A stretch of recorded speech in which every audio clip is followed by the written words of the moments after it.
David Fowler is a Oklahoma Historical Society director, and he oversees the Murrell Home in Park Hill, Fort Gibson Historic Site, Sequoia's Cabin, Cabin Creek. Am I leaving anything out? Pawnee Bill Ranch. Pawnee Bill Ranch. All right. So with that, I'm going to go ahead and turn it over to David and let him get started. Oh, one more thing, I am passing around a sign-in sheet, so if you all could please just sign it, just your name and maybe where you're from, just so I can get a head count of everybody. Thanks. All right, I think this is on. Well, thank you all. First of all, thanks, Catherine, for having me down here, and I get to be a historian again for a few hours before we go and deal with budgets here later this afternoon, which is always fun. I have, and thank you all for coming. It's great to see so many people come out and want to spend their lunch hour and learn about history, and particularly we know that the Civil War is a great subject, and the Civil War is probably one of the absolute most defining points in history, and particularly in North America. It's the point by which all things change for everyone who lives in North America. From that point forward, life in North America is never the same, depending, whether, first of all, you're a citizen of the United States, citizen of Cherokee Nation, or any other tribe at that time. That life will change past that point, and so it's a very important subject for us to study and to look at. It's always it's probably the number one most studied subject in American history, and there's an extra chair over here, guys, if you would like. I have some different flyers and brochures about some of our historic sites. We are very fortunate that in Northeast Oklahoma we have a lot of places we can go and visit and physically stand on the ground that a lot of important battles and things that have happened throughout our history that we can go to. We have Fort Gibson Historic Site, which is west of us, about 25 miles, so just a few minutes drive we can drive there. We have Cabin Creek Battlefield, which is still in the process of being preserved. We have about 250 acres of the battlefield that which is up by Pensacola, Oklahoma, and so you can drive up there and see a little bit of the battle and learn from the interpretive panels that are up there. We have Honey Springs Battlefield, which was the largest battle in Indian Territory, and it is located near Shakota, so within a few miles and a few minutes drive, you can be at a very large, expansive battlefield that we have within the state. And you can also drive to places like Fort Washita, which is down by Durant and Medill, and in between that area, which served as a garrison for the Confederates. It had been a fort that was established because of the Chickasaw removal. And Fort Towson, which next to Fort Towson has the town of Dokesville, which at the time of the Civil War was the largest town in Indian Territory, and it is also where the last surrender of the last general that came in Indian Territory, which was Stan Wadey, and surrendered to the federal authorities at Dokesville. So you can go to these historic places, stand on this historic ground, and you can be in the same places that these historic events took place. However, one of my favorite places to go that also has a lot to do with the Civil War, we have right here in Park Hill, next to us here in Tahlequah, and which is the Murrell Home. Okay, today it's our only surviving antebellum plantation mansion that we have left within the state, and so it's a beautiful, nice place to go and visit today. It's also a very historic place, and it's historic in several reasons. First of all, the treaty between the Cherokee Nation and the Confederacy was signed on the property there that was being used by the Murrells. But it's also one of the very few places that we can go that we can see kind of what civilian life was like for those people who could not get out of the way of the war. All right, so as we start talking, and we're going to talk about a few of the ladies, and I'll have their pictures so you can see these are real people, that a lot of times, you know, the Civil War is starting to, you know, some of us may have an ancestor that's still elderly enough that they can remember stories from their grandparents that they heard about the Civil War. But the Civil War is actually, you know, starting to be removed from the younger generation's, you know, memory, that they don't have a relative or an ancestor that can tell them that my grandfather told us that this happened during the war. And so, you know, so it is important that we do be able to see a face and be able to put a letter in a, you know, with this face to see that these were real people and these were real events that happened, and there are important events that happen within our history. So the Murrell Home is one of those places where we can go and see that two very real people lived out their lives during one of the worst conflicts that has happened in American history and in Cherokee history. Okay, so, and like I say, I have some brochures up here if you'd like to pick those up. So, Catherine, do I have a clicker, or is I just, you know, stand on this side and flick this. So we're going to talk a little bit about today about the home front and what all happens during the war.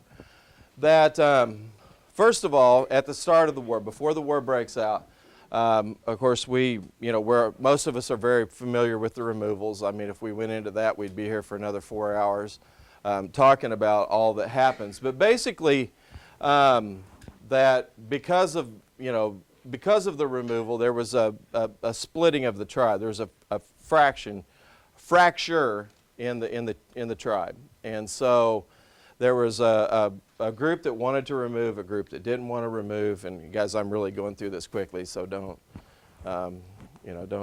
be angry with me if I don't hit all of the high spots here. But so these two groups of folks who thought that removal would be best, and the folks that thought that weren't, okay, are eventually going to come back to, you know, this whole issue will come back to a head at the start of the American Civil War, okay?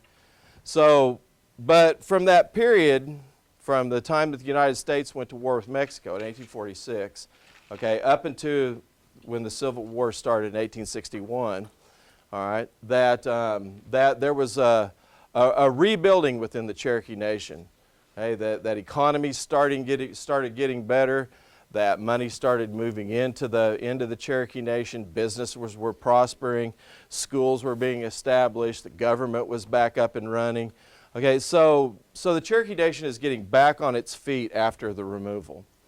Okay, and things were moving good, even so much that today that some people view it as being the golden age of the Cherokee Nation in Indian Territory. Okay, so not, you know, counting that time prior that, you know, that our ancestors were in their homeland, but after being removed to here, that period from 1846 to 1861 is a time of prosperity. Okay, and so of course, when the Civil War goes to kick off, that some of the old issues over removal resurface. The reasons by which that the Cherokee Nation decides to sign with, you know, the Confederacy are, you know, fairly long. People debate them back and forth. You know, they could probably be argued with for, you know, is the difference between Republicans and Democrats today. Okay, but the fact being known is that first of all, Chief John Ross, who was principal chief at the time, knew that he had to do something to keep the tribe together, and he wanted to remain neutral, but there were already forces within the weighty faction who were, they were pro-removal and Ross was anti-removal. And so that they were already putting their cards over with the Confederacy. So that may have forced his hand to, in order to have to sign this treaty. But we also know too that regardless as to that the Cherokee Nation is connected to the southern states economically. Okay, it's not just about slaves, but economics as well. Trade is happening with the Cherokee Nation through Arkansas, through southern Missouri. Okay, so and even further than that, back in the Arkansas, back down the Arkansas, out of New Orleans, places of that nature. So economically, okay, the Cherokee Nation is tied to the states that will leave the Union. All right, so it's it would be kind of like turning around and go, well, if we don't go with these people, how are we going to supply ourselves? The Arkansas River is the main highway coming in. It'd be like us cutting off I-40 and thinking we were going to get supplies and things that we needed back into our stores today. So that is all part of some of the reasons that the Cherokee Nation decides to sign with the Confederacy. But the main the main reason is to try to keep the nation as a whole. Of course, we all know that it doesn't continue to work in that fashion. Okay, so as the war breaks out, two things are going to happen. All right, is that until the armies come here and start to fight, people relatively kind of carry on daily life as they would have. Prior to any of this happening. One of the first ladies that we are going to talk about is E. Jane Ross and Eliza Ross. Okay, and as we get into the talking about these ladies, there are folks that have the means to leave the Cherokee Nation into relative safety. And there are folks that are that do have some means to leave, but don't have the opportunity to do so. And E. Jane and her mother are two of those folks. This is the niece and the sister of Chief John Ross and Lewis Ross. Okay, so whenever the armies start campaigning back into Indian Territory, all right, it starts to have the shifting effect on the civilian population. Okay, not so much at first, but later on as the war grinds on, it'll have an even worse effect on the civilian population because they start to be a target. Okay, the worst thing that could happen to anybody in a war of any kind, but particularly in the Civil War, are people who want to ride the fence. Okay, because if you ride the fence, all right, then what's going to happen? Okay. Both sides are going to start taking a swing at you, aren't they? Because then neither one of them is going to trust him. Okay, so it's it is a rough road to try to walk that fence. E. Jane, which is the young lady that's pictured up here, she was educated in the seminary.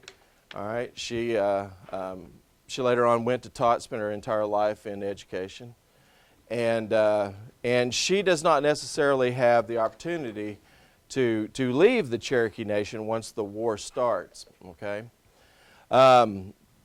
as the armies start to push down into Indian Territory, and the skirmish and the fighting begins, there are groups of Cherokees that had signed with the Confederacy that do not cotton to this whole idea of the war, particularly whenever they have to fight against a group of Creeks that are led by a man named Apothliohola, and they did not see that they would signed on to fight other Creeks. This was not their war to begin with, and so these men served under John Drew, and they will break off and leave. And so when they do this, okay, they are taken out of Indian Territory to go serve in the Federal Army, and that also creates this huge void of all of a sudden the men that are serving within Indian Territory are being taken somewhere else. The men who are serving with the Confederacy start campaigning with the Confederate Army, so they're on the move, they're riding, they're leaving their homes, they're leaving their families behind, small boys, younger women, older women. So they're being left at home by themselves, and the armies are moving and campaigning out on the trail. The Cherokees and the other, in other tribes, this happens with them as well. They are actually taken out of Indian Territory and to Fort Scott, Kansas, Humboldt, Kansas, and they're re-outfitted with federal equipment. They're trained, they're masked up, and they're going to come back into Indian Territory later on. But for the time being, their families, a lot of them, are still here in Indian Territory. Right? Some of them, particularly the families that were with the Creek and Seminole families that were with Apothliohola, have already gone to Kansas as refugees. Okay, so Kansas is starting to experience their first wave of refugees out of Indian Territory. Okay, and the Choctaw Nation starts to experience their first wave of refugees, of Cherokees and Creeks and Seminoles, as the Army starts pushing back in, and those people who are fighting in the Confederate Army, their families have to go somewhere as well. So they move out. In this process of what's going on, of course, the Murrell family, we'll talk about them here in just a minute. The Murrell family leaves Indian Territory, and in the process of it, Amanda Murrell asked E. Jane and her mother to move into the Murrell home and watch over the place as they are. Okay, during this. The first part of this conflict. And there are also people, refugees, that no longer have men to take care of them, that start moving into the outbuildings around the Murrell home as well. We believe that some of the youngsters that she's talking about here is a family that's living in George's, either his old warehouse or his store that was there on the property.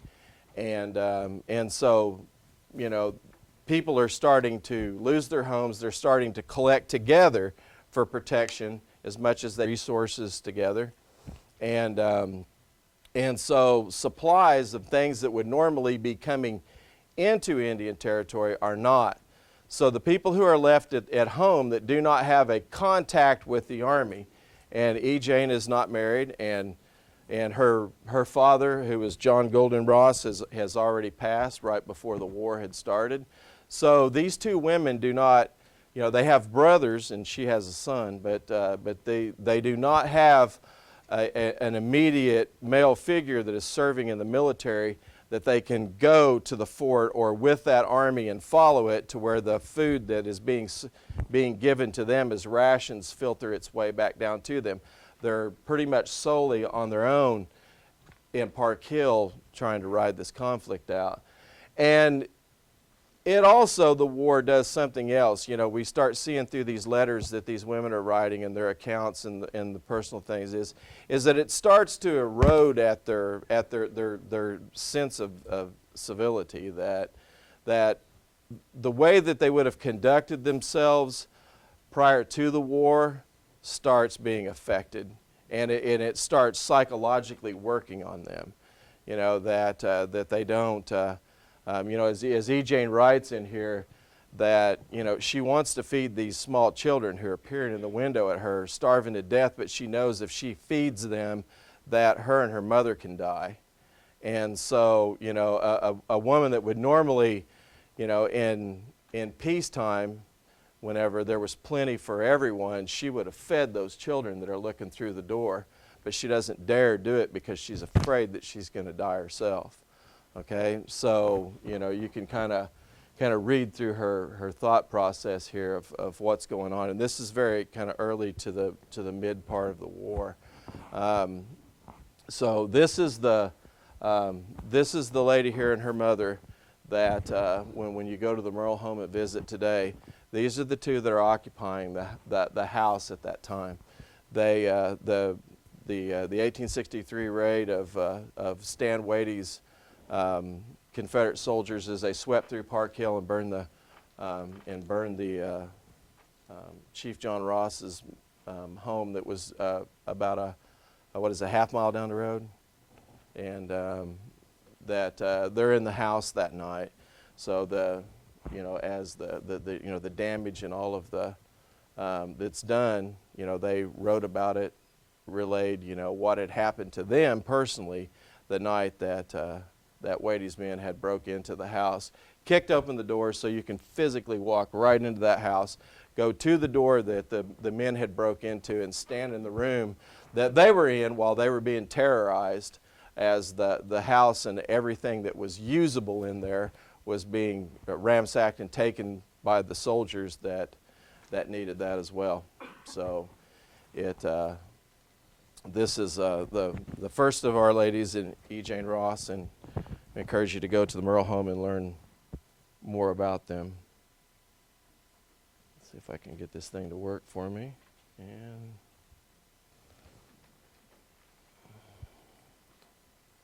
okay, this one came up in the wrong spot. All right, this is Mary Jane Ross, and I actually this needs to be a little further on into our talk right here. This is another of Mrs. Murrell's sisters. She is, and you guys can kind of read the quote that what they're talking about there. That as the war moves on, okay, the prosperous farms and all of the, essentially everything down through the valley at Park Hill out there is, there's massive cornfields everywhere. There's orchards planted all over the place. It's very productive place. Okay, by the end of the war, it is no longer productive. That it has been completely torn to pieces, and everything that they recognize, to this point, is completely wiped out. And and you can also see that this account right here that we have is her telling the account of what has happened to E. Jane and her mother the night that Wade's men broke into the Murrell home and raided the house. So and then of course the last part of it down here, which is a lot of what we start to see, that all of the farm duties that were either carried out by slaves, servants, or the men, or younger boys, are all now starting to fall to the women to produce food for themselves, to try to take up where this void of all of the men who have been taken away to fight in the army. And even some of the younger men, they're starting to hide those boys away. Okay, as they become teenagers, where they're either at fighting age or at target age, that they could potentially become a soldier. Some of those boys can be killed, and so they don't tend to allow them to be out to the forefront of being noticed by the soldiers. They'll either be conscripted into the army to serve in one fashion or another, but she is lucky enough that they do leave Indian Territory. When Chief Ross is arrested, a lot of the Ross family members will leave and go to Kansas. Later on, they may work their way back to Philadelphia, and then on to where the war is not affecting them as much. But and Shirley, was it was it Lawrence, Kansas, where she spent most of her time after their arrest? They were going to go to Lawrence to begin with, but I think they went to, it's the other one. It's not, Lawrence is the one that was raided. I can't even remember now. All right. Okay, and then we come to another of Mrs. Murrell's sisters. Actually, this lady here is Amanda Murrell. She was Amanda Ross, the last two, and excuse me for a second. Let me get my train of thought here. That Mary Jane, Amanda, and Araminta are all sisters, along with Minerva Murrell, okay, who was their eldest sister. Okay, so we're all talking about the same sisters. Minerva had passed away, and George Murrell married Amanda. Okay, so we have two Mrs. Murrells, same Ross family. All right, so Amanda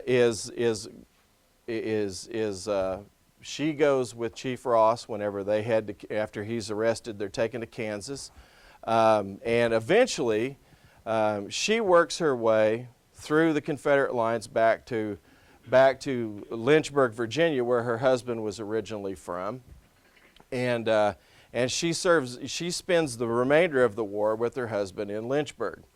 Okay, so we have a very different situation with her, is that she goes to federal territory, uses federal dollars to get back to Philadelphia, where her uncle is at, and then from there she works her way down through Confederate lines and into Virginia to reunite with her husband.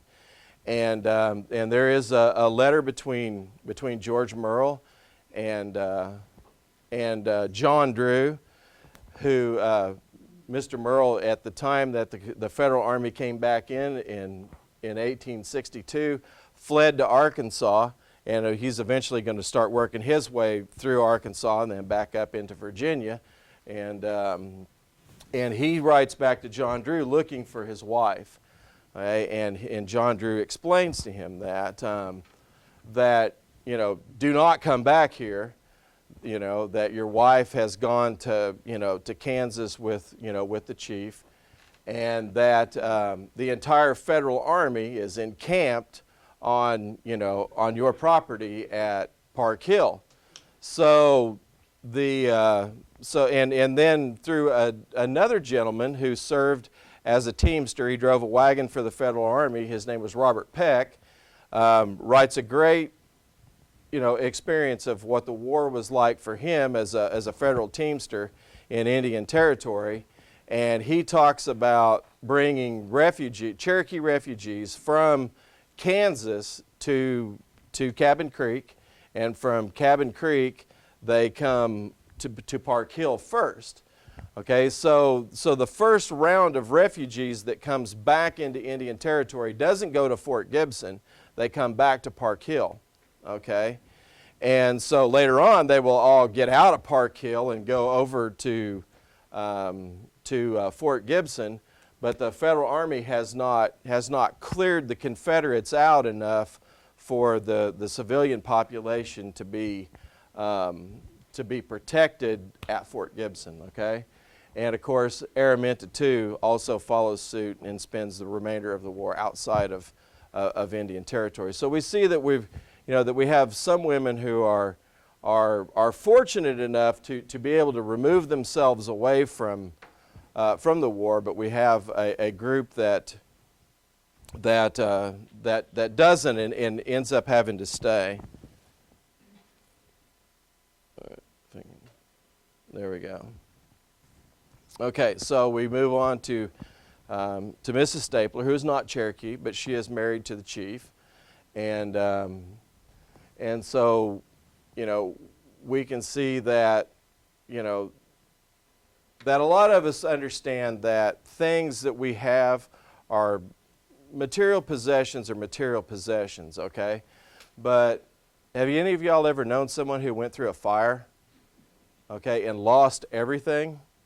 Okay, I mean it's devastating to realize that within a few hours that that everything that you have, and it's not necessarily probably the belonging of all of that, the things that, that you've acquired throughout your life that are gone, but it's your ability to be able to shelter yourself, to feed yourself, and particularly from people who produce all of that themselves, okay?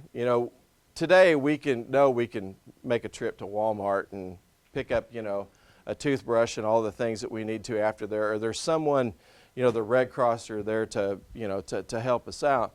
But, these are folks that had, that particularly in October, whenever they lost their home, okay, there was probably a year's worth of food stored in that house, okay, or more, all right, that everything that was there to take care of them, blankets, clothing, all right, shelter over their head, and all that they had worked for was gone that quick, okay? And you can see that the effect that it has, by what she says here, okay? That, yes, it is something, but our home is no longer there, okay? That, and, we see this every day, don't we? When we turn on the television and someone goes through a fire and they say, well, it was just things, okay? But it was their home, all right? It was the place that, that they had that made it safe for them to be there, and that place is no longer there for her, okay? So, and this is, and then, of course, the statement at the end is that, it's no longer safe for us to be here, okay? That, that it wasn't safe for hardly anybody to be in this area. Some of the accounts of the soldiers, and particularly Robert Peck, as they're ferrying, supplies in and out, because he runs supplies from from Fort Scott to Fort Gibson, that he talks about how the countryside within the Cherokee Nation is completely void of people until they get to places like, like Park Hill, where there are a few people camped out and trying to maintain, some form of a lifestyle. And, and then, of course, at Fort Gibson, where we have almost 13,000 refugees that huddle together around that place throughout, from the remainder of 1863 throughout to the end of the war, that, and of course they're there because the Army is there. But his accounts of, of a vacated countryside, abandoned farms, wild cattle that have, or, domestic animals that were once being used on, as part of the, the agriculture system, are just wandering around. Farms grown up, fences in disrepair. So, okay, so we're going to get to Mrs. Wadey here. This is Sarah Bell Wadey, and this is the wife of Stan Wadey. And her statement here that we have is a pretty remarkable statement. She writes 2 letters that really stick with you during the war, okay? And this is one of them. The other one that she writes about is that she hears about an incident that happens that involves her 2 sons, okay? And she writes to her husband Stan and says, okay, that that I hear that that so and so, I can't remember who it was, but had been shot and murdered, and that my sons might have been involved in this.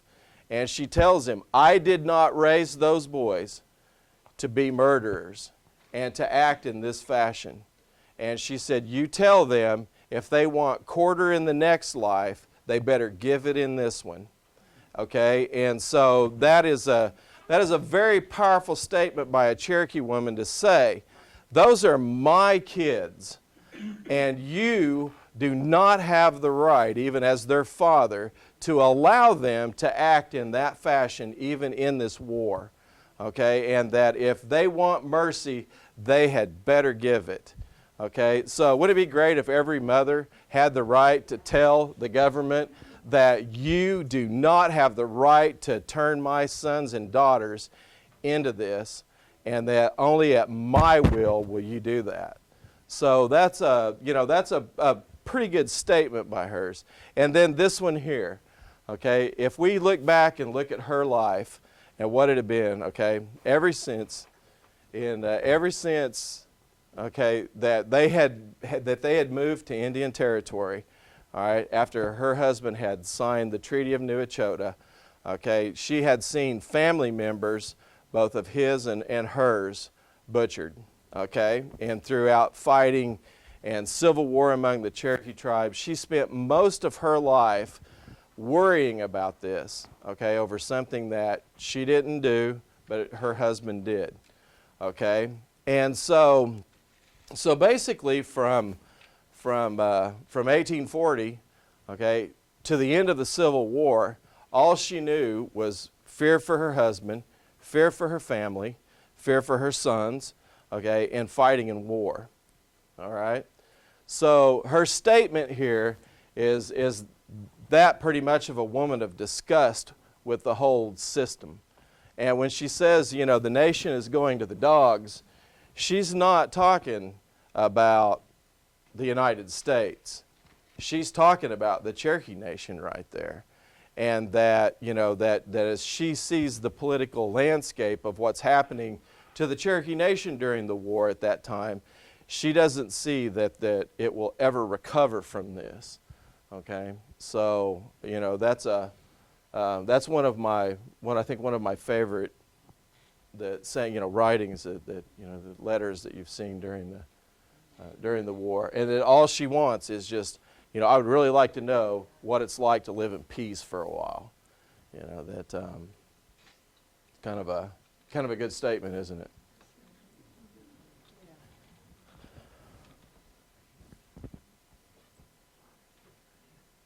All right. Okay, we have now Hannah Wooster Hicks. That's hard to say, isn't it? 3 times really fast. This is the daughter of Reverend Wooster. She married Abijah Hicks. She's not Cherokee, but she was married to a Cherokee. Her husband was a missionary. They lived out where most of the missionaries lived in Park Hill. Her husband had gone to the Lee Creek Mission in Arkansas. Was on his way back. He was trying to find food and supplies for the missionaries who were still trying to maintain to stay in Park Hill. He was caught on the way back, confused as being a combatant, was killed. Probably maybe wasn't confused. Who knows? None of us were there to exactly know. But his body was never recovered. Okay. And this is another thing, too, that a lot of women suffer during this time is that mourning practices, okay? That we don't really take this into consideration and you know, of what, you know, mourning practices and things of that, you know, that happen. To get a letter in the mail to say that your son has died of a disease in Fort Scott, Kansas, and he will never be returned, you know, being able to physically have the body of your loved one, to be able, you know, there are things that you need to go through. You need to clean that body up. People would, they would, lay in state, and a lot of this was done. All this was done at the home. Okay, you didn't leave that person unattended for any amount of time, and from the time that they had passed until you put them in the ground. And that's just it was unheard of. Okay, and then the other part of it is, in her statement here, is that the unknowing, okay, could you spend the rest of your life with that shadow of a doubt to think that maybe he really wasn't dead, okay, maybe that they took him somewhere and he's, going to try to find his way home someday.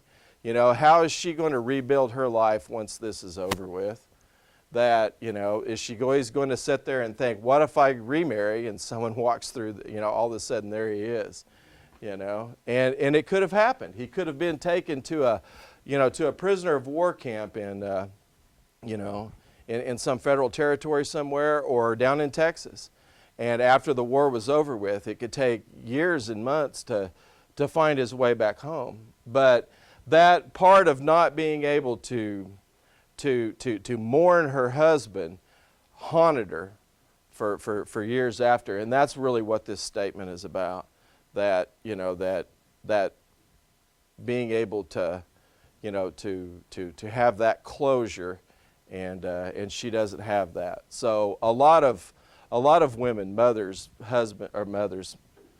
wives and daughters went through this, you know, not knowing whether their brothers or their fathers or their husbands, you know, were truly dead, and if they, you know, they could not continue that mourning practice. So it, you know, it changes things a little bit after the war as well. Okay, we're going to talk a little bit about the Foreman family too, all right? I do not have a picture of Susie Foreman, so I put her father up there. This goes to the very dangerous walking that rail of, you know, Reverend Foreman was a conscientious objector. He did not believe that you need to take a life. It was part of his religious belief, and he stuck with that. So he was kind of in the middle of a lot. He would travel from the mission at Park Hill down into the Choctaw Nation, into Texas. They would move back up to Park Hill once the you know, the Federal Army had come in. And so, but he was always a target. Right? He was a target from both sides. That you know, that no one knew which side he was on. So it you know, it was very dangerous for him and his family. His daughter writes this short little blurb right here that we see, but it has a very bad you know, effect in a different direction. His daughter actually mourned herself to death. Okay, that it was you know, the way that life was prior to the war, she probably, you know, I mean, she was depressed, severely depressed over this, and that she just saw this as that the whole shiny dime that we had before this war, we don't no longer have that, and we will never have that again. Okay, most of the young men that she knew were probably dead, okay, or had gone off and served in the war. Some fashion or another. You know, the mission at Park Hill was destroyed. Most of all of the, you know, the homes around there were destroyed. You know, today we have the Murrell Home still standing, and luckily it survived. There were a few other houses in Park Hill, but life would never be the same. You know, this is a perfect example of her statement of that watershed moment, that what was happening before, we'll never get that back, and it's all gone away. And not being able to accept that, she falls into a deep depression. So, you know, it's and she's very young at this time. I mean, she's one of probably the youngest that we talk about, you know, on this up here. So, and I do believe that's the last of my slides there, so we can kind of.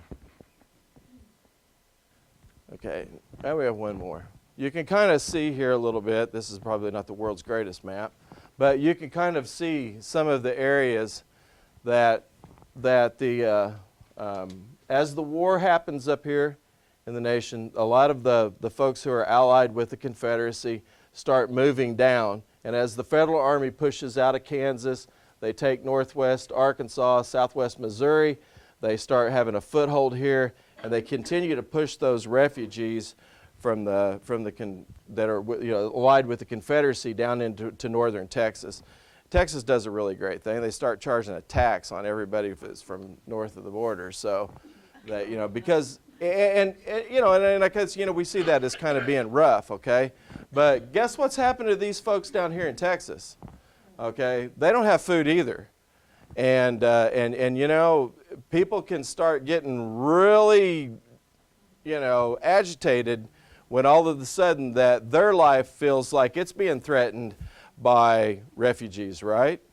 Okay, and Kansas does the same thing. At the beginning of the war, all of the folks who are allied with, you know, are leaning towards, you know, seeing that the Federal Army can help them out.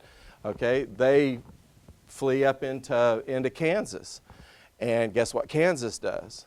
Okay, as soon as humanly possible, they're rounding everybody up here and going, you got to go back. Okay, but what's that? Okay, that's the Cherokee neutral lands, isn't it? Who owns that property?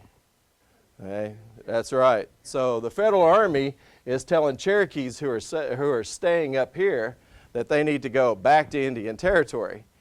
And the Cherokees that are in that little area right there said, nah, I don't know, I think you better go back and look at that treaty, okay, because we're on our land. You know, this is here. But they are eventually taken from there and back into Indian Territory, so back around Tahlequah. So you can kind of see, and in Northwest Arkansas also kind of serves as that. Northwest Arkansas and the folks that live there have a very similar attitude about the Civil War that we see within Cherokee Nation, is that we're not really caught into your war. We just want to continue to live and farm our ground and do whatever it is, and you leave us alone, you know. So there's a lot of similarities when we start studying Northwest Arkansas and we start studying, you know, War and Cherokee Nation, that those attitudes are very close together, very, very close knit. And so, all right. Are we getting close, Catherine? Yeah, I'll take a couple questions if anybody's got them. I know it's probably clear as mud. It's a lot of territory to cover in a short time, but. Do we have any questions?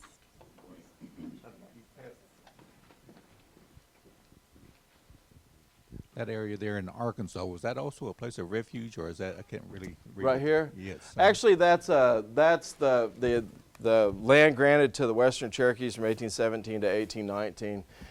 This was just kind of a map showing old Cherokee territory that I, could put up there pretty quick, like, and kind of do some point out. But originally, this had been a land allotted to Cherokees prior to Arkansas statehood. And so this was ceded over for this to become the Western Cherokee Nation. So it's this is kind of you can see about right in here is where Russellville, Arkansas is today. So along that corridor, if you read Thomas Nuttall's book, that it's Tours and Travels, and I'm going to quote the book as being wrong, but look up Thomas Nuttall, and he talks about a corridor by which along the Arkansas River that Cherokees are living. This is what it is here. So it's that's that area that he's talking about, and it's pretty good account. Time of the old settlers? Yes, ma'am. So yeah, this is the first wave of Cherokees that leave from 1797 to up into the about 1830 when the Arkansas becomes a state. Any other questions? I have one. Okay. My great-grandparents were like early teenagers during this, and I know one of them, their dad was in a Penn Indian, and the other one, her mother had deserted her already. So what in the world do you think they did? Okay, ask me again. I'm sorry. Well, my great-grandparents were teenagers. Yes. Young, early teenagers. So what would they do? I mean, they didn't have the influence or anything. One of them didn't have a father around. One father was killed during that war near Fort Gibson. So what would they have done? Would they have gone to the fort? Would they have gone to Kansas Probably. also? Yeah. They actually that. They managed that being so young. That well, you'd be surprised how teenagers are pretty resilient, and more than likely, a lot of people did not leave and go to Kansas.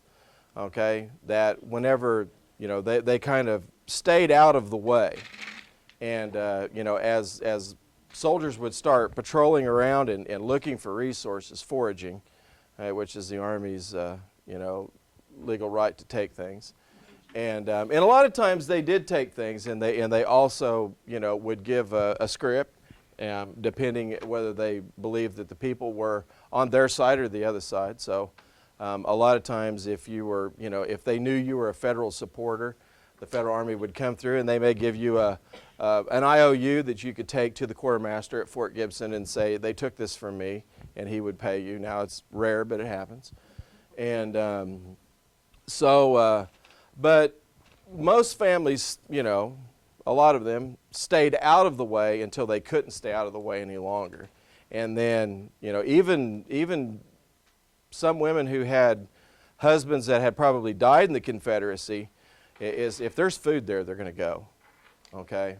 So, you know, we see that a lot, especially in Northwest Arkansas, that, you know, that whatever Army sets up shop, the civilian population will, you know, kind of tolerate it, and then, you know, to receive food and blankets and things of that nature. So you know, so that's more than likely probably what they did. Stayed at home as long as they possibly could until it was absolutely too dangerous for them, and then they, you know, would head to where the, you know, the Army was set up. So. Was this about the time of the orphanage was set up? The orphan asylum was set up after the war was over with. You know, if you look at that, never before in the history had there been an insane asylum in the Cherokee Nation or an orphanage, and more than likely, it was probably a direct result of that war. Okay, that you know, the figures are staggering when you look and see how many families were split apart. So, yes, ma'am. Could you address do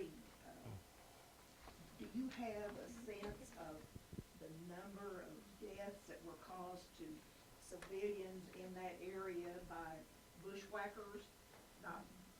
Because that's our experience in our family on two sides of it. In '63, the elderly gentlemen, well, they were elderly for the time, up in their late 50s, Yeah.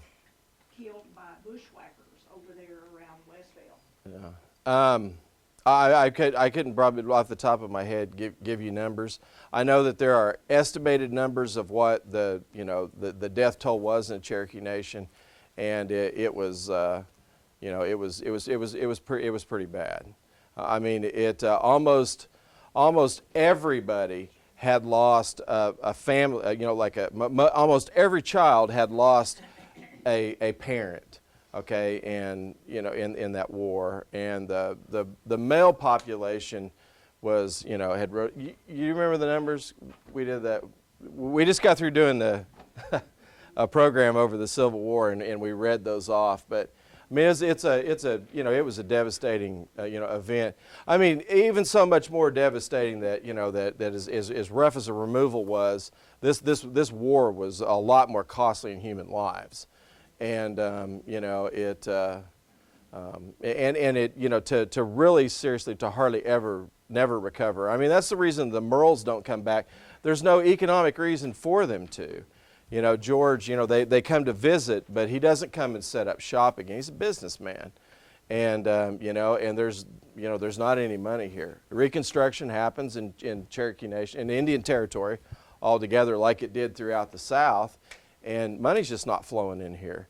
Reconstruction brought money into the Old South, but it didn't bring very much of it into Indian Territory. So, there's not a real reason for a businessman outside of here to come back in and set up shop.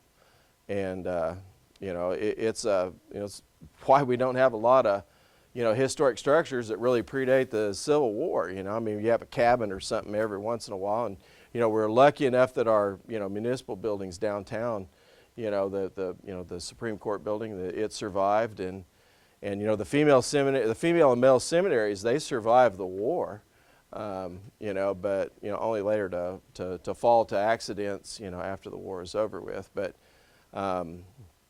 Robert Peck really does talk about that, how it just seemed that the whole countryside was vacated as they were coming, bringing refugees and supplies back in to resupply the army. And, and he describes a lot of life that, how, of course, even prior to that, everybody lived in a community more than they did, a town.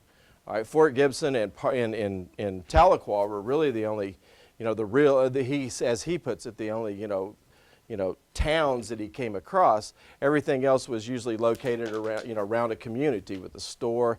There might be a church nearby and a school, and everybody else lived in the countryside around there. So, but all those folks in that countryside went scooting towards Fort Gibson whenever, whenever it was, the war was active and going on. So, you can imagine, 13,000 people trying to, to huddle around, Fort Gibson. And of course, we always just go to the fort and think, oh, it was in this little area. But no, it wasn't. It was, the whole community out and around, that people were starting to migrate in as close to there as they could. And the conduct of soldiers, within the Cherokee soldiers that were fighting in the Federal Army, even fighting in the Confederate Army, is that, that they would take kind of long sabbaticals from the Army. If they weren't fighting and campaigning, they would leave. And sometimes, the folks who were in charge of the Federal Army, the white soldiers that were up there, didn't understand what's going on. They're like, gosh, this guy's deserting. Well, he's not deserting. He's going taking care of his family, trying to get some crops planted, doing whatever it is he needs to do. And then he comes back whenever they go to fight. And so then they're like, oh, he's back, And so later on, after the war was over with, Colonel Phillips, who had been in charge of the soldiers over at Fort Gibson, came back in defense of that and said, sometimes these guys got marked down as being, deserted or absent. He said they weren't. He said they were off taking care of their families because they were right there fighting, with them and making sure that they were safe. And so, he, kudos for him. He came back and kind of stuck up for that. So, yes, ma'am. Pin Indians were referenced. Would you speak to Pin Indians? Yes, ma'am. Those, Catherine, help me. Yeah, come on, Roy. It take a long time to explain. Get on somebody's phone. The Pin Indians were primarily Ross sympathizers and supporters. They were, I don't know how, it gets so complicated, I don't know how to get into it without going on for an hour. Yeah. Maybe we can have a presentation on the Pin Indians. But we should. They were federal soldiers they were Cherokees. They were, like I said, predominantly Ross supporters. They had a lot of them had served in the Confederate forces before, and they had quit the fight of the Confederacy and went to fight for the Federal Army. Wore a distinctive pin that showed it was that they were, that their allegiance. And there's more in depth to that than that's scratching the surface, but there's a lot of political underneath of all of that as well. Correct, Roy? Correct. All right. And that's the part that gets very complicated. That yeah. This account or memoir or whatever of Robert Peck, can that be actually? Yes, ma'am, you can. And there's two versions of that. There's a version that is a hard copy that I have, and then I mean, it's not solely mine. I mean, I found one version of it, but there's also another version that's online that you can go to that's been heavily edited. But the two of them together, are the unedited version of what he does. But you can find that on the internet. Just search up Robert Peck, and that's the quickest way to get to him. He had served in the Federal Army before the war. He was a Teamster during the war, and in 1903 he sat down and he wrote his memoirs of his service in Indian Territory, and it's remarkable. The guy he's everywhere from Fort Scott, Kansas to northwest Arkansas. He's at the Battle of Honey Springs, and he's even hauling supplies to along with the detachment that's sent to accept Wade's surrender at the end. And he's got a great mule named Jimmy Lane that's crazy. So nobody else could ride him except Robert. So it's a really good story of his, and And he describes, and he even talks about people. He talks about Andrew Nave. He talks about the Murrell Home. He talks about the female seminary and Park Hill and Tahlequah and what it was like. So he knows people. I mean, you know, it's not one of those that he could have known that, you know, that poor Andy Nave was, you know, was shot and killed unless he knew who Andy Nave was. So, you know, it's not just something later on down the line. These were people he knew, and so even talks about Ned. Help me. Ned Christie, yes, and talks about and who's Ned's partner? I'm sorry, I'm going brain dead. Ned's partner. No, his friend Zeke Proctor talks about. Yeah, they weren't. Okay. All right, so I learned something new today. So but I always associate the two together. So yes, that Zeke Proctor was, and he describes some of his actions as an artillerist during the war. That he had dragged a cannon out in the bottoms along Fort Gibson and defended a wagon train on the way back in to the fort. So it's a great account. If you can find it, look it up. It's well worth it. Okay.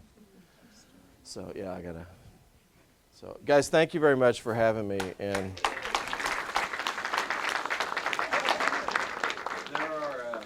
there are brochures up here on the counter that you guys are welcome to take whatever doesn't get taken up. Send it back for sure. Thank you all for coming. Next month we will be doing this March the 3rd Thursday.